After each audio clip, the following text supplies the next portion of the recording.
Hello' and welcome to our channel educate আৰ্মিলৈ তোমালোকক সকলোলৈ স্বাগতম জনাইছোঁ।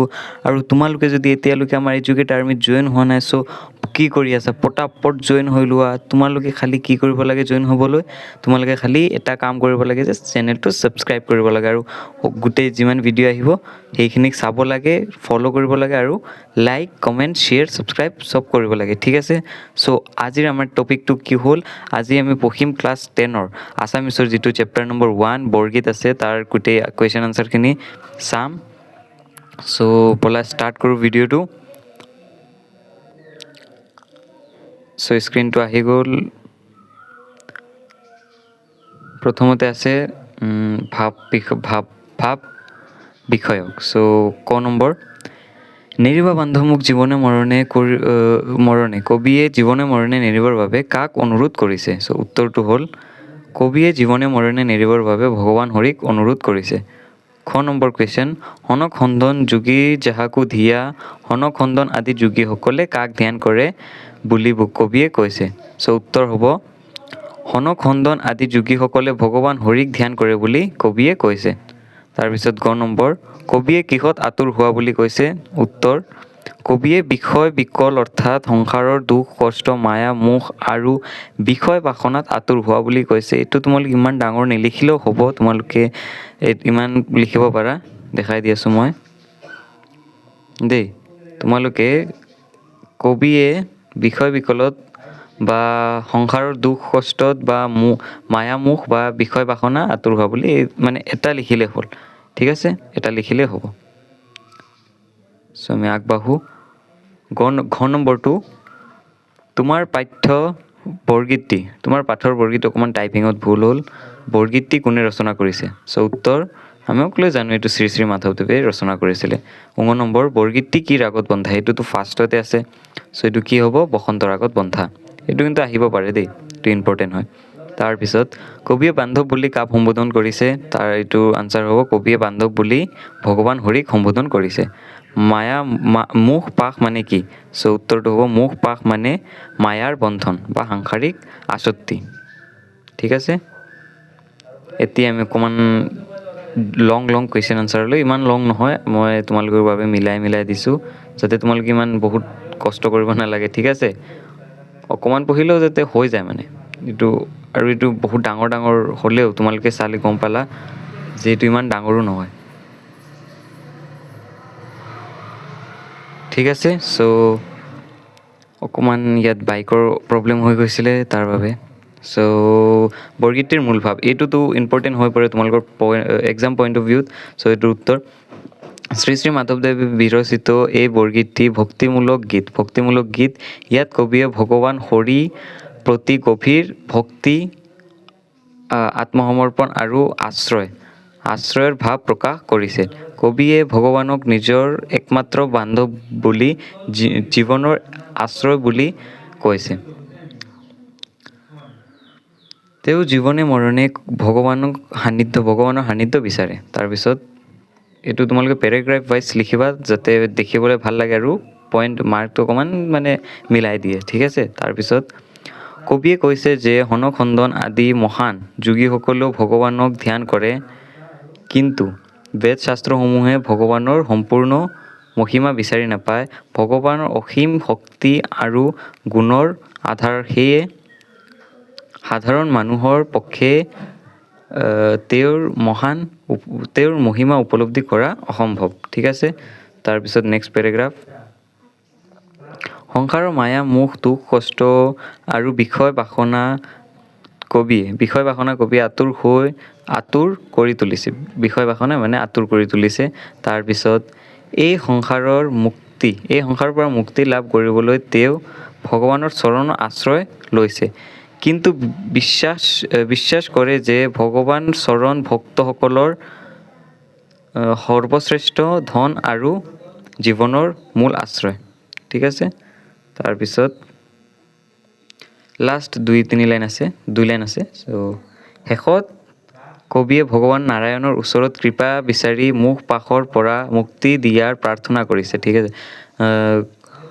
গীতটিৰ মাজেৰে, এইটো এটা ধুনীয়া লাইন, এইটো লিখিবা তোমালোকে নিশ্চয়কৈ। গীতটিৰ মাজেৰে দাস্য ভক্তি, নম্ৰতা আৰু ঈশ্বৰৰ প্ৰতি সম্পূৰ্ণ আত্মসমৰ্পণ ভাৱ সুন্দৰভাৱে প্ৰকাশ পাইছে। এইটো লিখিলে ফুল মাৰ্কছ পাবা।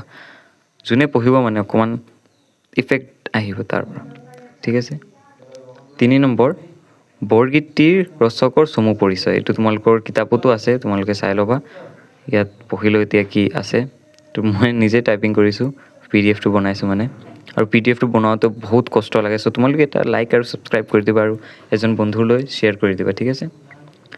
চ' শ্ৰী শ্ৰী মাধৱদেৱে অসমীয়া বৈষ্ণৱ ধৰ্মৰ অন্যতম প্ৰচাৰক আৰু মহাপুৰুষ শ্ৰীমন্ত শংকৰদেৱৰ প্ৰিয় শিষ্য আছিল। ঠিক আছে, এইটো আমি সকলোৱে জানোনে। তেওঁৰ জন্ম 1489 চনৰ বৰ্তমান লখিমপুৰ জিলাৰ নাৰায়ণপুৰৰ লেটেকু পুখুৰীত, এইটো লেটেকু হ'ব লাগিছিলে, লেটেকু এনেকুৱা হ'ব লাগিছিলে, অকণমান ভুল হ'ল, তোমালোকে এইটো অকণমান এডজাষ্ট কৰি ল'বা। লেটেকু পুখুৰীত জন্ম হৈছিল। তেওঁৰ পিতৃৰ নাম গোবিন্দগিৰি আৰু মাতৃৰ নাম মনোৰমা। তাৰপিছত নেক্সট পেৰাগ্ৰাফ, মাধৱদেৱে শংকৰদেৱৰ আদৰ্শ অনুসৰণ কৰি অসমৰ বিভিন্ন ঠাইত বৈষ্ণৱ ধৰ্ম প্ৰচাৰ কৰিছিল। তেওঁ ধৰ্মৰ লগতে সাহিত্য, সংগীত আৰু সংস্কৃতিৰ ক্ষেত্ৰতো অমূল্য অৱদান আগবঢ়াইছিল। তাৰপিছত লাষ্ট এটা পেৰাগ্ৰাফ, তেওঁৰ সাহিত্য জীৱনৰ শ্ৰেষ্ঠ কৃতি হৈছে নামঘোষা। এইটো কিন্তু এটা শ্বৰ্ট কুৱেশ্যন হ'ব পাৰে, তেওঁৰ কীৰ্তিস্তম্ভটো কি জীৱনৰ। চ' তোমালোকে এইটো লিখিবা। ঠিক আছে, নামঘোষা। ইয়াৰ উপৰি তেওঁ ভক্তি ৰত্নাৱলী, জন্ম ৰহস্য, নাম মালিকা, আদিকাণ্ড, ৰামায়ণ, তাৰপিছত আদি বহুতো গ্ৰন্থ ৰচনা কৰিছিল। তেওঁ বহু বৰগীত, নাট আৰু ঝুমুৰা ৰচনা কৰিছিল। সহজ সৰল ভাষাত গভীৰ ভক্তিভাৱ তেওঁৰ ৰচনাৰ বিশেষ বৈশিষ্ট্য। চ' এতিয়া আমি আহি গ'লোঁ ব্যাখ্যাত। ঠিক আছে, চ' ব্যাখ্যা এইটো তোমালোকৰ বাবে অকণমান ইজি হ'ব পাৰে, কাৰণ এটা পেটাৰ্ণ আছে ইয়াত। চ' পেটাৰ্ণটো কি, তোমালোকৰ যিটো আছে, সহস্ৰ বয়নে যাৰ নাপাৱন্ত সীমা, অধমে জানিব কেনে তাৰ মহিমা। চ' এইটো ক'ৰ পৰা আহিছে, ফাৰ্ষ্ট এটা লাইনত তোমালোকে এনেকৈ লিখিব লাগিব যে উদ্বৃত্ত কবিতা ফাঁকি শ্ৰী শ্ৰী মাধৱদেৱে বিৰচিত বৰগীতটিৰ পৰা লোৱা হৈছে, বা আমাৰ পাঠ্যপুথিৰ অন্তৰ্গত বৰগীতৰ পৰা এই পদফাকি লোৱা হৈছে। তাৰপিছত ইয়াৰ অকণমান চমু এটা আভাস দি দিবা, চমুকৈ এটা আভাস দি দিবা। চ' ইয়াত আছে, এতিয়া কবিয়ে ভগৱানৰ অসীম মহিমা আৰু শক্তিৰ বৰ্ণনা কৰিছে। সহস্ৰ মুখ থকা শেষনাগেও ভগৱানৰ গুণ আৰু মহিমাৰ সীমা বিচাৰি নাপায়। অৰ্থাৎ ভগৱানৰ শক্তি, গুণ আৰু মহিমা অনন্ত। তেওঁ সম্পূৰ্ণভাৱে বৰ্ণনা কৰা কাৰোৰ পক্ষে সম্ভৱ নহয়। হৈ গ'ল। তাৰপিছত এইটো ব্যাখ্যা, যিটো মেইন ব্যাখ্যাটো ইয়াত আছে। চ' কবিয়ে নিজকে অধম বুলি উল্লেখ কৰি গভীৰ নম্ৰতা প্ৰকাশ কৰিছে। তেওঁ কৈছে যে যেতিয়া মহান যোগী মুনি আৰু শাস্ত্ৰসমূহেও ভগৱানৰ সম্পূৰ্ণ মহিমা উপলব্ধি কৰিব নোৱাৰে, তেন্তে সাধাৰণ মানুহ কেনেকৈ সেই মহিমা জানিব পাৰিব। সঁচা কথা এইটো। তাৰপিছত এই কথাৰ মাজেৰে কবিয়ে ঈশ্বৰৰ প্ৰতি গভীৰ ভক্তি, বিনয় আৰু আত্মসমৰ্পণ ভাৱ প্ৰকাশ কৰিছে। তাৰপিছত খ নম্বৰ,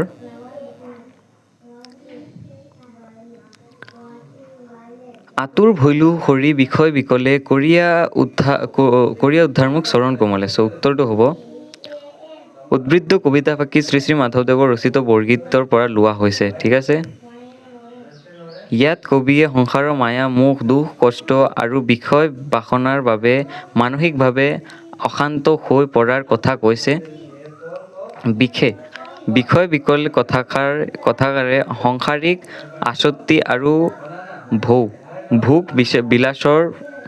বিলাসৰ তুমি গম পোৱা, এইবিলাক ভোগ বিলাসৰ মাজত আবদ্ধ হৈ দুখ ভোগ কৰাৰ অৱস্থা বুজাইছে।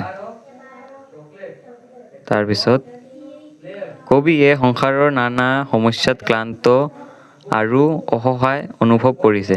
সেয়ে তেওঁ ভগৱান হৰিৰ চৰণৰ আশ্ৰয় বিচাৰি মুক্তি প্ৰাৰ্থনা কৰিছে। ঠিক আছে। ভগৱানৰ চৰণ পদেই মানুহক সকলো দুখ কষ্ট পাপ আৰু মায়া মোহৰ পৰা উদ্ধাৰ কৰিবৰ পাৰে বুলি কবিয়ে বিশ্বাস কৰে। এই শাৰী দুটাৰ মাজেৰে কবিৰ গভীৰ ভক্তিভাৱ, অসহায় অৱস্থা আৰু ঈশ্বৰৰ প্ৰতি সম্পূৰ্ণ আত্মসমৰ্পণ ভাৱ প্ৰকাশ কৰিছে। চ' আজিৰ এই ভিডিঅ'টোত ইমানলৈকে। নেক্সট ভিডিঅ'ত আমি গোটেইখিনি কমপ্লিট কৰিম। ঠিক আছে, চ' আজিৰ ভিডিঅ'টো ইমানলৈকে। চ' বাই বাই। আৰু তোমালোকে ছাবস্ক্ৰাইব কৰি ল'বা প্লিজ ছাবস্ক্ৰাইব কৰি ল'বা ইউটিউব চেনেলটোক। চ' আজিৰ কাৰণে ইমানলৈকে, বাই বাই।